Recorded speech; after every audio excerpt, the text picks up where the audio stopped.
Okay, hello, everybody. Welcome to Rise Up CX Talk, the podcast where we uncover how to transform customer experience into sustainable revenue. I am your host, Camila Ferreira, an award winning CX leader and international speaker, and I'm beyond thrilled to guide you through insights and strategies that drive lasting success. Today, I have the pleasure to welcome Kathleen Rouse, a seasoned CX leader. It's such a pleasure to have you here. And with no further ado, so Kathleen, please take the stage and tell the audience a bit about yourself and what you do to create or drive. Wonderful. Thank you so much, Kami, for having me today on the podcast. It's just a real pleasure and honor to speak today.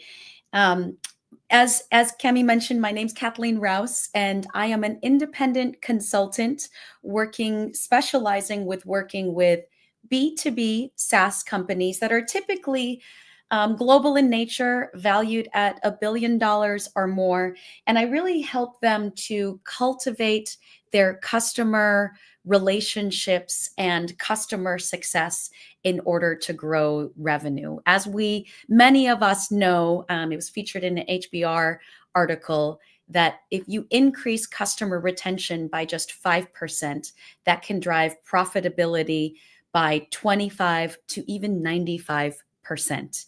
And so I'm just thrilled to be on here today. And thank you for having me. Oh, absolutely, absolutely. And we start this podcast just around kind of giving some numbers of the power of the customer experience, right? I love it. I love it very much. But today the topic is something that really got my attention. You were discussing here right before we went live, which is CX solopreneurship. Oh my goodness, it's so timely. As my audience know, I've recently transitioned from corporate and I'm owning my own company, Rise Up. And today, the idea is that we're going to share some lessons and tips, right, Kathleen, of your solopreneurship journey. So, to get it started, let me ask you what led to your decision to become a solopreneur? Wonderful. First of all, congratulations. It is a very courageous decision to decide to leave. There are debates as to whether it is real or perceived stability in corporate, but to be able to step out and remove those promises of stability and going on your own. So congratulations Thank you very to much. you. And what led to my decision, as I had mentioned, or you had mentioned, I'm a seasoned CX leader. Let me just take a quick step back. Have had the pleasure of leading customer success and growth teams at disruptive companies like Yammer, Microsoft, Financial Force, which is now Certinia, and Coursera.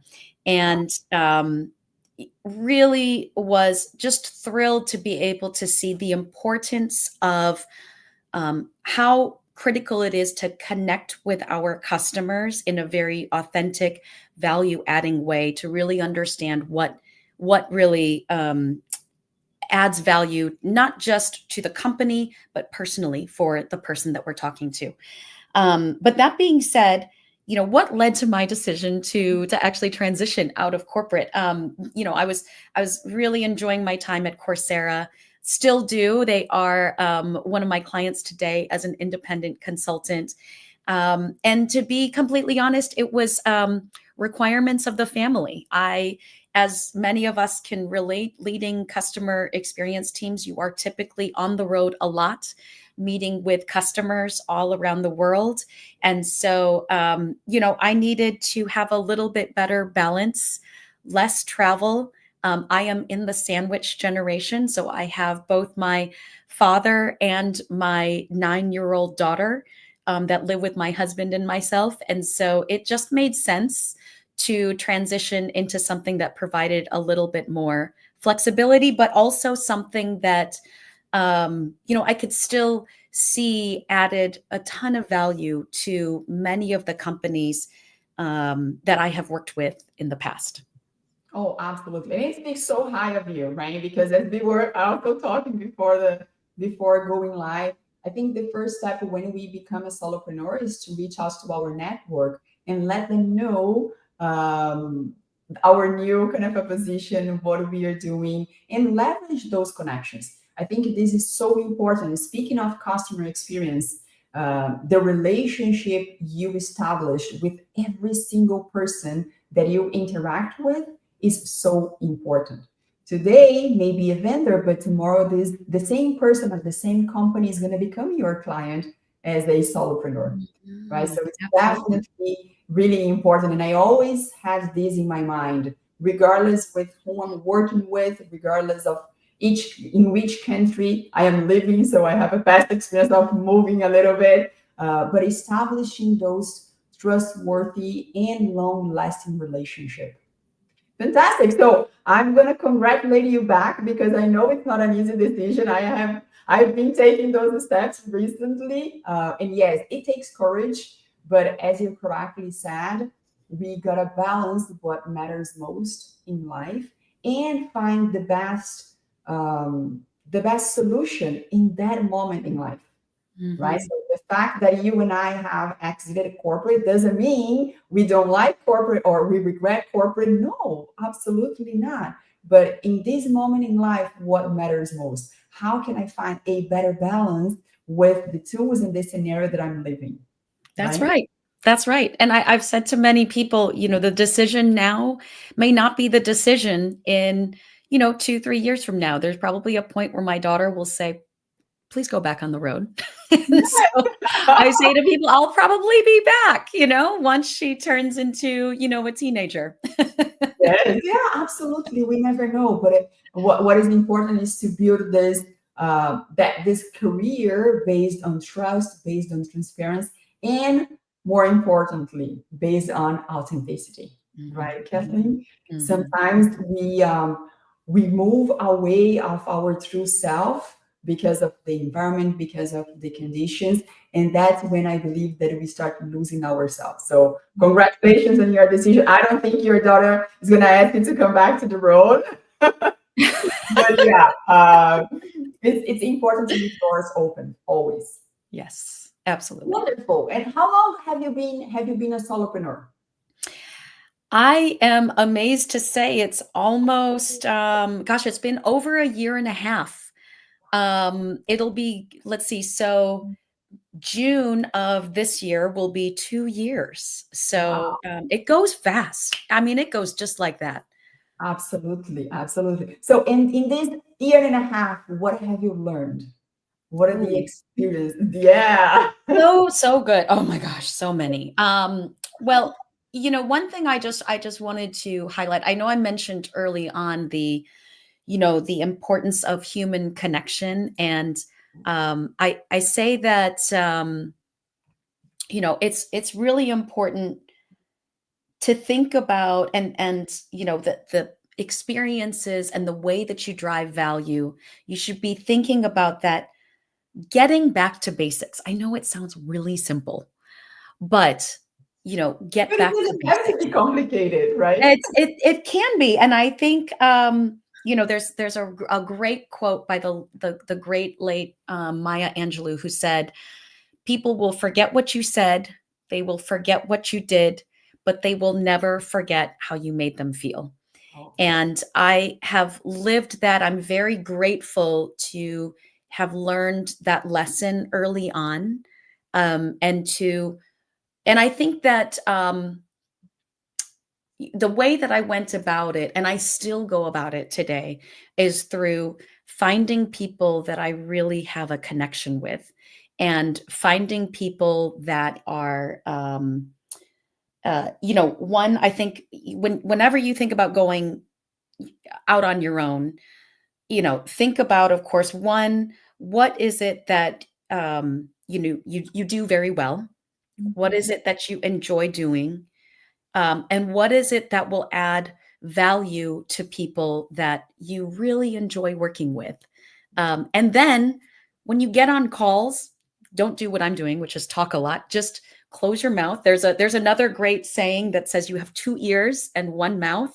So just close your mouth and just listen to those people and what they have to say. You'll learn so much about, what their current reality is, what they're struggling with, what their challenges are, and then you can find ways to add value.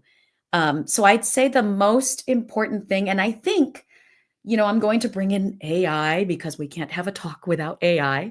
But I do actually find that AI really helps me to have more than just my two ears, right? I think a lot about the power of AI that it has, which is, you as you think about the way that you can really understand these companies, not just the person, but the companies that you're targeting, you can use AI to really, really understand them and really understand, what is top of mind, what is their strategy, and how can you position yourself to help them drive that future growth. So I'd say, like, the number one thing, it sounds really simple, but listen a lot, do your research, and then think about that intersection of what do I love to do? How will this add value? Basically, is there a market for it? And then, start reaching out, and you'll be, um, I like to say, even when I was, I worked for many, like I said, disruptive companies. And so you put together a product, but then you release it out into the wild. And then you see how companies really take hold of that. It's very similar when you're working as an independent consultant. You think you have these things that you're going to do, and you start to talk to people that you've worked with. And I'd say, especially if they trust you, you trust them, you start to learn, this is really where I'm adding value.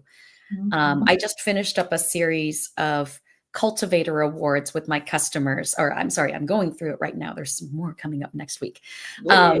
But it's so fascinating to see the packages that I put together as they were released into the wild, if you will, with my customers. How they actually delivered value was beautiful to see, and to be able to hear them from my customers' mouths and to understand, what's the value, how are they then thinking about the future, is really important. Um, I would also say, for those that are thinking about going out on their own, similar to what I said, reach out to the people that you really trust. If you think about a typical sales cycle, right? Like, there's the funnel, there's the marketing, and you're trying to, put all of the people in the funnel and get them down into, a point where they're ready to make a purchase. Well, the way that I went about it, I was very pragmatic. I had to get up and running very quickly. I'm the primary breadwinner in the family. And so I needed to drive pipeline quickly. I'm sorry, not convert pipeline quickly. And so I went very low in that funnel, if you will, in the funnel. Probably people listening that work with me find that a weird thing to say, but finding people that already know me, already trust me, already know what I can do, it quickly speeds up that sales cycle. So, I would say, if you're thinking about going independent, think about the people that you've really connected with, and the value that you can bring to them. Absolutely. And I'm sure that you bring a lot of value. I can see the comments here and people enjoying very much all of the tips that you were sharing. And when you were saying about finding what you like to do, I do have a mentoring group, and I used to say, hey, what would you do if you have no bills to pay, if you have no financial restrictions, if you could wake up and say, hey, this is what brings me joy? What would it be? Right? Mm. Because then, of course, sometimes we have to commit to something, on doing something, just because, as you said, I'm the financial supporter, or I have my family, I have to raise a kid. So we have made some commitments in life that push us to make some other commitments at work. However, if nothing could hold you back, what would you do? Mm. It's really interesting. First you brought up a great point that I didn't mention. When you were saying lessons learned, very early on, even before I left, I reached out to people that were a little bit further. When I say left, I left corporate. I Mhm. reached out to people that were a little bit further along down the journey, not someone that's been an independent consultant for 10 plus years, Mhm. someone who's been doing it for, 2, 3 years. And Wow. that they really could remember being in my shoes. So I want to thank. I did not tell them that I would mention their name, so I'm going to keep them anonymous. But my mentors and my friends that have gone down this journey are just invaluable to me, and so I love that you have this mentoring group as well because I think it's really important. Um, it's interesting your question that you asked. I actually, I think if I could do anything and I didn't have any bills to pay, I would probably just travel the world, and that's probably not pragmatic. So I think there's probably two ways to look at that question. I think sometimes you have to keep things as your passion, like do them as, something that you just enjoy doing, not trying to get paid for them. But I do find that the real joy that I find from this work is getting to work with people that I choose to work with and doing some very interesting things and to see the value it actually brings. That's really energizing and Oh, absolutely. very I totally hear you. And sometimes one of the frustrations I used to have in corporate is not being able to move at the speed I wanted, or not being able to fully execute the strategy and not delivering the transformation I once designed, right? And as a solopreneur, you can, because as you said, you're going to engage with people that are actually looking for that transformation. And for me, it has been so rewarding to see or to guide or to help people going from A to B in such a short period of time, and then coming back and then say, hey, Kami, you either changed my life or you helped me see things that I was not seeing, and inspiring them to go conquer, to go after their dreams. So that's what I like doing. That's what I would do, even for free. But today I do have the opportunity of doing this for a living. So I'm enjoying this moment very much. And moving forward here with our talk, because we like talking very much, you and I. But the next question would be, what would we do? So what would you recommend to do in the first 9 days, which you have already kind of given some hints, but looking for mentors, preparing ourselves. What else could you tell the audience to be aware in the first 9 days of this solopreneurship journey? Yeah, yes. So in the first 90 days, I would be prepared. You're going to have to fill unless you already have a contract lined up in the first, day one, that is 40 hours a week. You may need to be prepared to fill some time. And so, which is what I ended up having to do. I did not have that contract signed when I first left my full-time job. So be prepared if you don't have that contract signed initially, but you have some good leads. Just be prepared to have some space, and be prepared to get get creative. I took that opportunity to download everything that I had ever done in my career into a categorized repository of assets.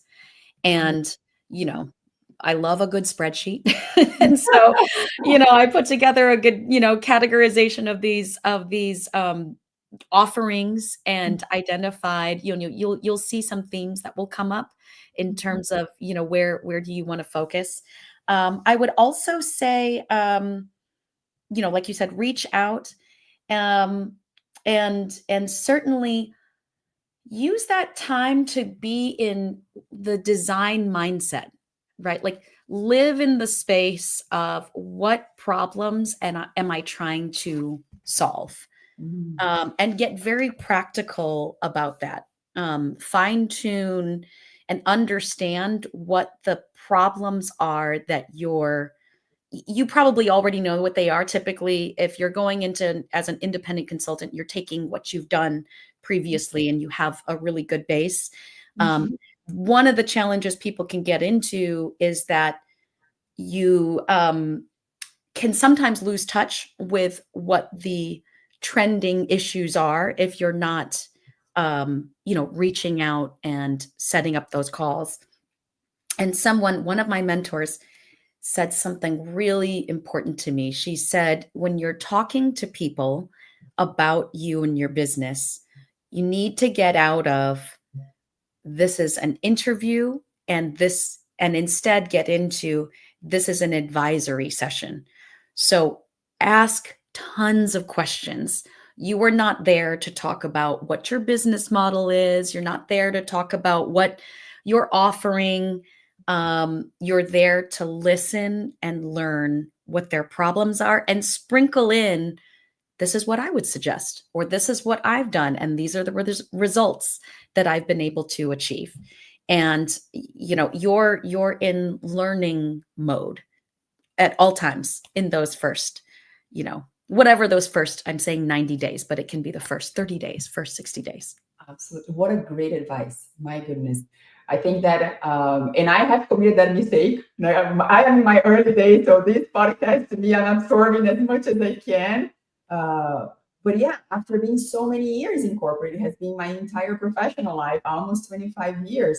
I am used to be interviewed, right? But once you step into entrepreneurship or solopreneurship, it's different. It's about listening. And in my mind, I always have, and I do have a sticker here on my computer, is that stop or moving away from trying to prove yourself to connect with others, Mhm. right? And Exactly. how this connection happens by listening, right? So 100%. yes. 100%. How can I serve you? What are your challenges? Because maybe you are being so involved, and regardless if we are in corporate or out of corporate, by being so involved into a problem, you may not see it from a different perspective. And Mhm. having someone from outside, kind of partnering or collaborating with you, can help you move faster, come out with different outcomes. Yes, so definitely a great advice of start Mhm. by listening, right? That's why we have 2 years, right, Kathleen? That's right. That's right. I mean, listening, and I would also say learning, if you have that time where you don't have a contract yet, take that time to learn a skill that is relevant to, the business that you're going after. And so, for me, I went really deep on machine learning. I can I can talk about the models and the algorithms and all of that stuff, because I took that time to really learn all about that. And I would also say that, to learn as much as you can, and get up to speed on all the different technology that's out there, especially nowadays. Gosh, I feel like I wake up and there's 10 new Gen AI providers out there, and so many different use cases, so many different ways that I can, just get smarter about my business. Absolutely. And speaking of that, because as you said, AI is the topic of the moment, right? We cannot skip it. But this is where AI can help you. What are the trending topics in my area or in my business? So AI can definitely expedite and speed up how you get access to the information, right? So then you can Absolutely. learn and you can go deep and you can get prepared to conversations with your prospect and with your clients. That is a good way to position AI in our favor, right? It's not a threat, absolutely. It's actually the other way around. We just need to learn how to use AI in our favor. I fully agree. I think that there's, from the use cases I've experienced in my own business, is, AI, like I said earlier, is it amplifies my hearing, if you will. Mhm. So, I can use it to really pull a whole lot of relevant information about my customers, so that I can stay on top of what the current challenges are and what the overall industry, trends are.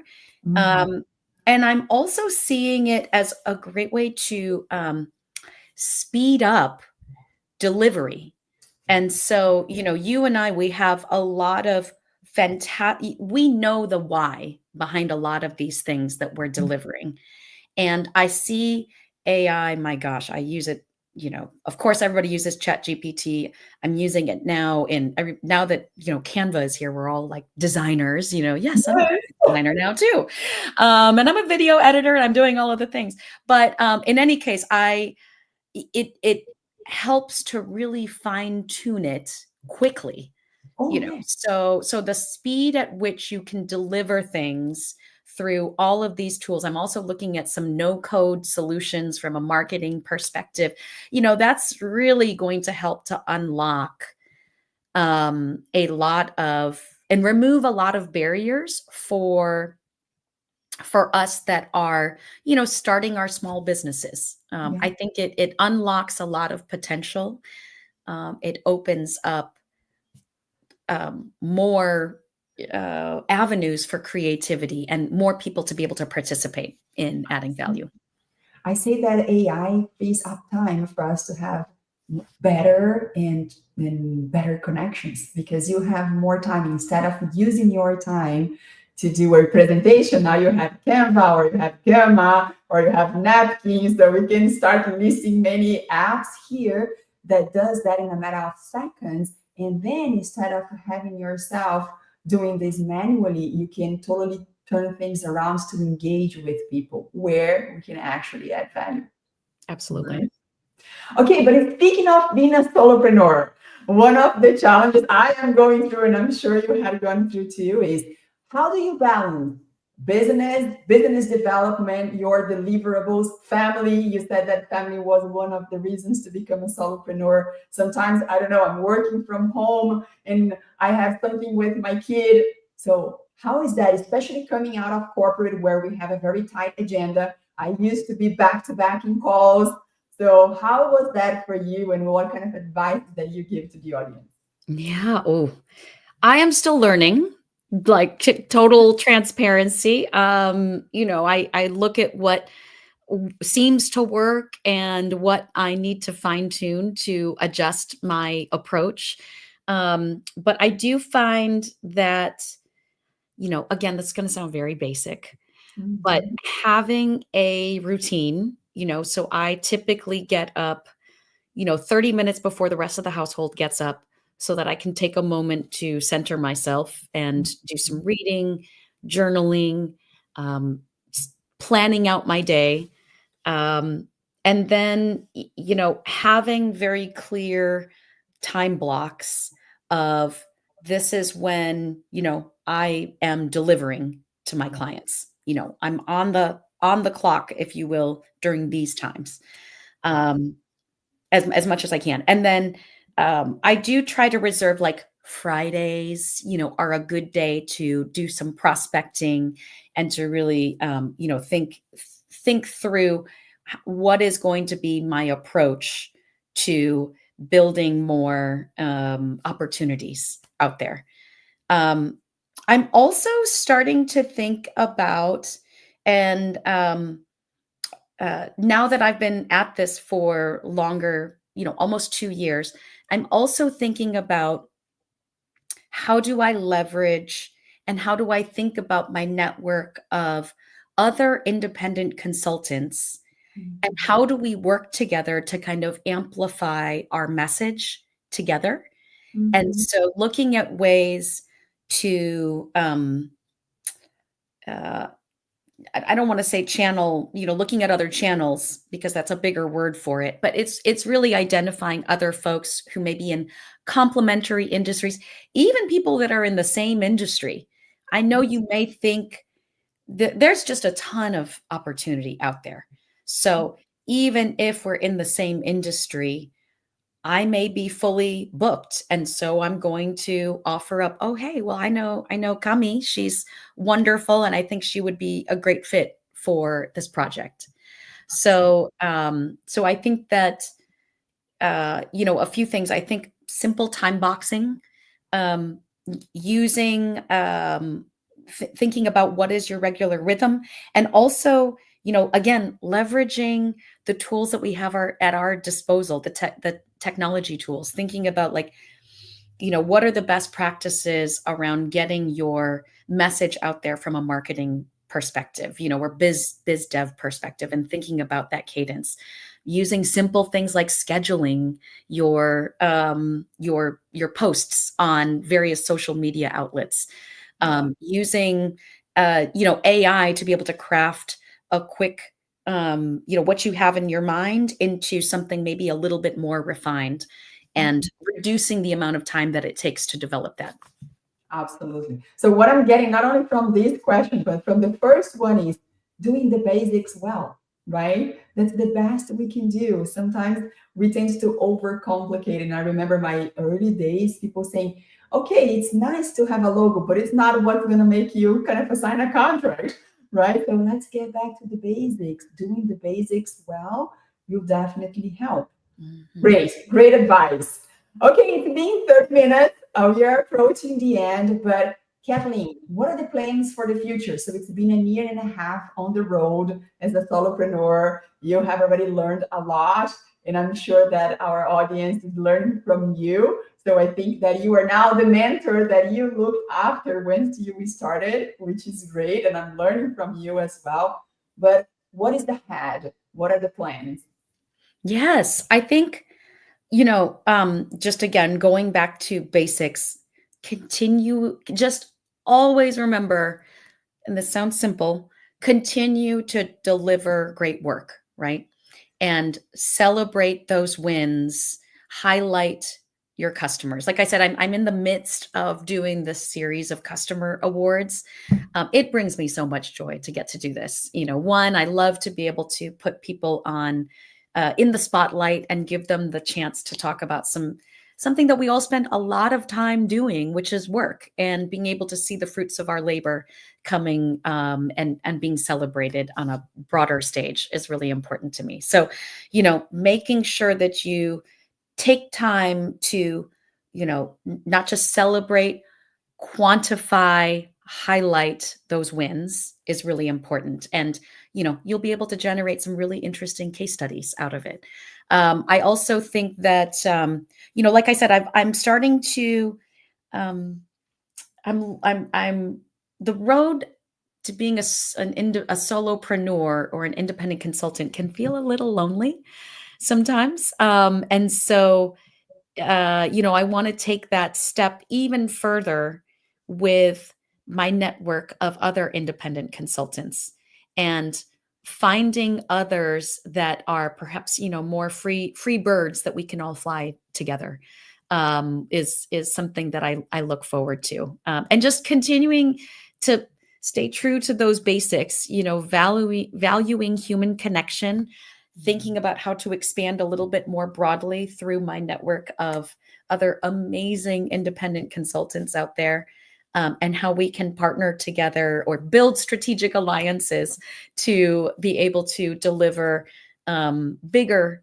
solutions, more, holistic solutions for our customers, is something really, it's really exciting. It's still in the experimental phase. I say all the time, I did this at my year anniversary, and I forgot to mention this, so I'll just say it real quick. For those of you that are just starting off on the journey, somebody had great advice. They said, don't make a decision as to whether this is right for you in the first year. Get through that first year, see if you like it, and then decide. So I say all that to say, at that year mark, I decided to actually name the company. So up until then, it was just Kathleen Rouse LLC. Now it is Cultivate CX. But I took the time to, just do a simple survey of people that I trusted, and I asked them for input on what are the values, what do you think about the name, what do you think about the logo, what does it communicate, all of that stuff. So that, I think the more that you can involve your network in the work that you're doing, it'll, one, create a much better outcome than, you doing it alone. And then two, it can just make the ride so much more enjoyable. Oh, absolutely. First, I love the name, Cultivate CX. Great decision, great choice. And what I'm hearing here is that you were just giving voice to the customer, right? Which is a basic thing in customer experience. We have so much information out there, but sometimes we just disregard what customers are saying. And as a seasoned CX leader, you did exactly what is supposed to be done for someone like you, is listening to your customer, engaging with your audience. And something else that you mentioned that I like very much and I share that value is collaboration, right? Over competition. Oh, there is so much to be done. There is a space for so many people. And sometimes we do not engage or we hold ourselves back from the opportunity of learning from others just because we may be competitors. And it's actually the other way around. So I have the pleasure of hosting here many people and learning from the CX, right? That's what I like doing. That's kind of my field of operations. And out of those conversations, we ignite kind of a friendship, collaboration, partnership, which is amazing. So yes, I love to hear that this is the plan for the future. Keep collaborating. I'm sure that you're going to have a lot of success in your journey. And before we wrap up, because I do have kind of a one standalone question here that I ask all of my guests, which is, was there any pivotal experience in your life, any, that shaped either who you are or how you approach creating meaningful experiences? Something happened. Sometimes we do have, right, those kind of a life change moments. Was there anyone in your life that you want to share with the audience? Oh gosh. There are so many pivotal experiences in my life. Actually, I'm very, very grateful to have had many leaders, managers that have become my mentors over the years. Um, I think the one that is relevant to this conversation, interestingly enough, is the pivotal moment I am going through right now, because it's. I think for me, the aha moment is being beholden to our relationships and our value that we bring to those relationships versus being beholden to perhaps a larger corporation, which is wonderful, right? Like it provides focus and it provides a place to belong. But absolutely, Brandon, I love that you said authentic connections. Absolutely. I am going through this pivotal moment, which is just really beautiful. I know that,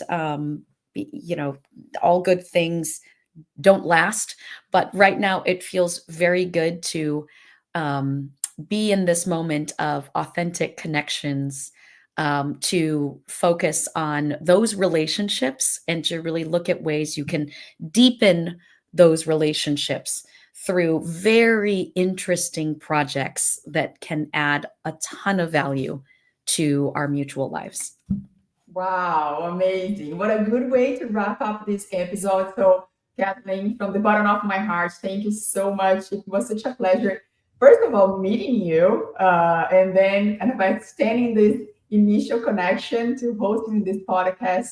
And I do hope that we can keep collaborating. You are such an amazing person, a great and an amazing CX leader. So, yeah, it was a pleasure to have you here. And I wish you all the best in this new journey on cultivating CX in this new 2025. Such a great year for execution, for deliverables. We are seeing so many things going on. But yeah, it was great. And I am sure that our audience here enjoyed a lot all of the lessons and the tips that you've shared for someone who wants to step into solopreneur. Thank you so much. Thank you. Bye.